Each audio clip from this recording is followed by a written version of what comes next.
My next film has already been announced. I am working with Mahesh Babu. He's a star. My upcoming project is with Rajamouli again. One more superstar from India, Mahesh Babu. It's a forest adventure. यार सच में किसी भी film maker को मैंने इतना confident नहीं देखा जितना इस राजामौली को देखने पर लगता है भाई साहब, क्योंकि इनका काम बोलता है। और रिसेंटली जब मैं इनकी आरआरआर पर बनी बायोमेट्रिक नहीं डॉक्यूमेंट्री देखता हूँ तो भाई मुझे पता चलता है कि क्या प्यार चाहिए इस प्रकार की फिल्म मेकिंग करने के लिए। Honestly he is a crazy human being भाई साहब। फिल्म मेकिंग की दुनिया का अगर असली कोई जादूगर हो सकता है तो वो है एस राजामौली। जहां पर बाहुबली, आरआरआर और मक्खी जैसी फिल्में देखने के बाद हमें पता चलता है कि किस प्रकार की एक्सपर्टीज चाहिए, ऐसा विजन ये भाई बियॉन्ड द इमेजिनेशन सोचता है। मक्खी के ऊपर मूवी बनाने के लिए अपने घर के फ्रिज में मक्खियों को स्टोर करके रखता था और चेक करता था कि नरे की मादा आई मीन एनाटॉमी पोस्टमार्टम उधर ही हो जाता था। जैसे मैं अपने हर दूसरी वीडियो में बोलता हूँ कि अच्छी चीजें बनने में हमेशा टाइम लेती है और राजामौली सर की फिल्में बनने में 3 से 5 साल का टाइम ही लेती है। और जहां पर इतने टाइम में बाकी के फिल्म मेकर अक्षय कुमार को लेकर 10-12 फिल्में बना देते हैं और सारी की सारी फ्लॉप हो जाती है, इनकी एक फिल्म इतना कमा देती है कि हिस्ट्री बना देती है। अब आरआरआर जैसी मास्टरपीस देने के बाद इंडियन सिनेमा की हिस्ट्री फिर से बदलने के लिए एस राजामौली सर लेके आ रहे अपनी एक और मूवी जिसका नाम रखा है SSMB29, जो कि एक टेम्पररी टाइटल है जिसका एक्चुअल नाम क्या अभी तक किसी को नहीं पता है, लेकिन बोल तो रहे थे कि गरुड़ा इसका नाम हो सकता है, बट अभी तक कुछ फाइनल नहीं है तो रिमर पर भरोसा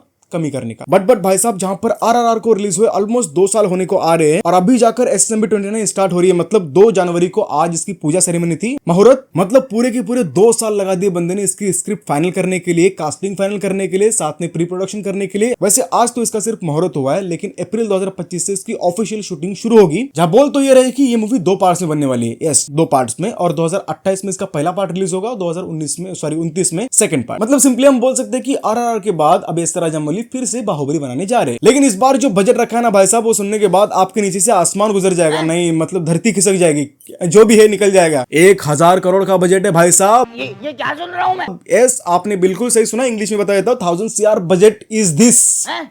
खराब होगी इंग्लिश। 2024 में इसकी शूटिंग शुरू हो रही है, 2028 में पहला पार्ट रिलीज हो रहा है और 2029 में दूसरा। मतलब लगभग 5 साल मान के चलो। तो इस बार प्रभास की जगह पर ये कैद करने वाले 5 साल के लिए महेश बाबू को। देखो ऑनेस्टली एक बात बताओ, महेश बाबू कितने भी टॉलीवुड प्रिंस हो और कितना भी उनको बॉलीवुड एफोर्ड ना कर सके, लेकिन फिर भी उनको सिर्फ टॉलीवुड में जितना जानते थे उतना ही जानते थे। ऑल इंडिया प्रेजेंस उनका है ही नहीं अभी तक, क्योंकि ऐसी कोई गुंटूर करम उन्होंने दी ही नहीं है। बात तो सही है। इसलिए उनके जीवन के 5 साल उनके लिए बहुत ही महत्वपूर्ण है। जितनी इन 5 सालों में मूवीज 10-12 कर ले, उनको घंटा सक्सेस नहीं मिलने वाली है। याद रखना, जितना एक मूवी से मिलेगी SSMB29, और वो पूरी तरीके से ग्लोबल स्टार बन जाएंगे, लाइक प्रभास, रामचरण, NTR। और इसमें मुझे राजामौली सर की एक तगड़ी बात लगी कि उन्होंने कास्टिंग बड़ी धाकड़ कर रखी है भाई साहब। महेश बाबू तो है ही इसमें, लेकिन साथ में प्रियंका चोपड़ा होने वाली है। प्रियंका चोपड़ा को इसमें कास्ट करना मतलब एक बहुत ही अमेजिंग डिसीजन है। अपार्ट फ्रॉम दैट इन्होंने एक और अच्छा डिसीजन लिया है, जहां पर सलार में देवा करने के बाद और BMCM में देवा कराने के बाद फाइनली SSMB29 में एंट्री हो चुकी है पृथ्वीराज सुकुमारन की। भाई मूवी कितनी भी घान क्यों ना हो, लेकिन इस बंदे की एक्टिंग हमेशा कमाल की होती है। अगर यकीन नहीं होता है तो आडू जीवितम द गोट लाइफ देख लो, पानी नहीं मांगोगे तो कहना। अब देखो, इसमें बहुत सारे हॉलीवुड एक्टर्स की भी कास्टिंग करने वाले, जैसे आरआरआर में बहुत सारे हॉलीवुड एक्टर्स थे, अब इसमें भी बहुत सारे होने वाले। और ये जो मूवी है एक जंगल एडवेंचर होने वाली है। साथ में इसमें राजामौली ने बोल दिया कि मैं आपको थ्रिल वो सब कुछ आपको दिखाने वाला हूं, क्योंकि ये मूवी इंस्पायर होने वाली है इंडियाना जोन्स, यस, जो अमरीश पुरी वाली थी ना, उस काइंड ऑफ ये मूवी होने वाली, जिसमें राजामौली सर ने तो खुद ही बोल दिया कि महेश बाबू का जो लुक होने वाला है, अब तक आपने ऐसा लुक उनका कभी देखा ही नहीं होगा। और इसी कॉन्फिडेंस के चलते इस राजामौली ने महेश बाबू को बोल दिया है कि अगले 5 साल तक अगर तू सोशल मीडिया पर दिखा तो तेरी पोती के टुकड़े करके तेरे कुत्ते को खिला दूंगा। नहीं दिखना है तेरे को,